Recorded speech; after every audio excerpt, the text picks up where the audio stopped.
이어서 오늘 아침 신문 보겠습니다. 먼저 중앙일보입니다.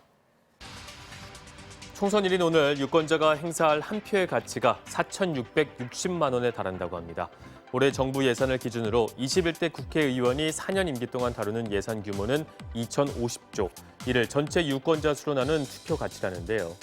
지난 20대 총선 투표율과 마찬가지로 투표한다고 가정을 했을 때 기권할 경우 벌이는 세금만 1,773억 원, 유니세프를 통해 한 달간 영양실조 어린이 4억 명을 구할 수 있는 돈이라고 신문은 설명했습니다.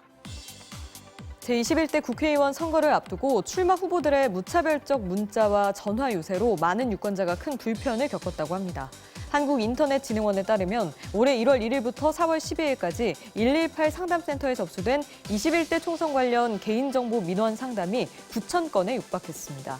이는 지난 2016년 20대 총선의 2배에 달하는 수치로 코로나19로 직접 유세가 어려워지자 후보들이 문자와 전화 홍보에 열을 올렸기 때문으로 보인다는데요. 실제로 선거를 앞두고 각 후보 선거 캠프는 지역구 유권자들의 전화번호를 경쟁적으로 확보한 것으로 알려졌는데 각종 단체 임원 등에게서 회원 명부를 받거나 주차된 차에 적혀 있는 전화번호를 수집해 문자를 보내기도 했다고 합니다. 현행법은 전동 킥보드 이용자가 시속 25km 이하로 달리도록 정하고 있습니다.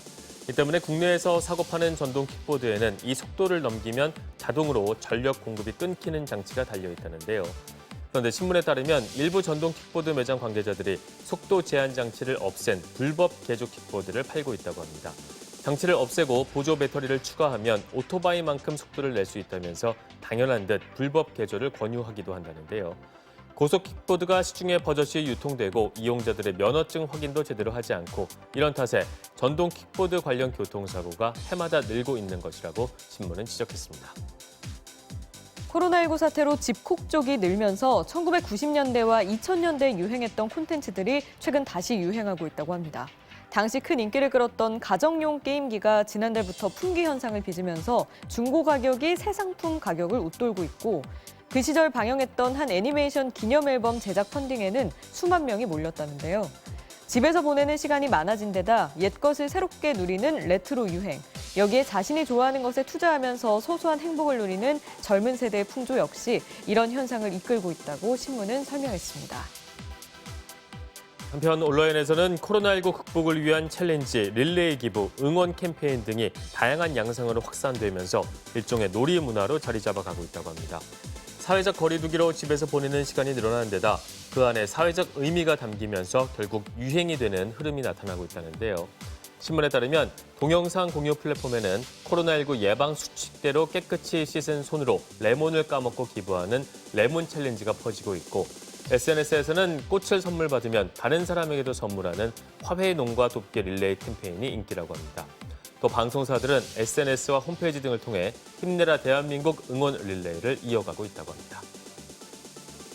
신문은 최근 증시에 20, 30대 개인 투자자들이 대거 몰리면서 주식 투자와 관련한 신조어들이 잇따라 등장하고 있다고 설명했습니다. 대표적인 신조어는 주린이. 주식 투자를 처음 접하는 사람이 늘면서 주식과 어린이를 합친 주린이라는 단어가 만들어졌고요. 애국버스는 일본 증시를 기초자산으로 한 인버스 상품을 지칭하는데 지난해 일본의 갑작스러운 수출 금지 조처에 분노한 젊은 층의 일본 증시가 하락하길 바라는 기대에서 나왔다고 합니다. 이 밖에도 동학농민운동을 빗대어 표현한 동학개미운동, 끝까지 버틴다는 존버, 손절을 의미하는 다이빙도 자주 쓰는 말들이라고 하네요. 아침신문 살펴봤습니다.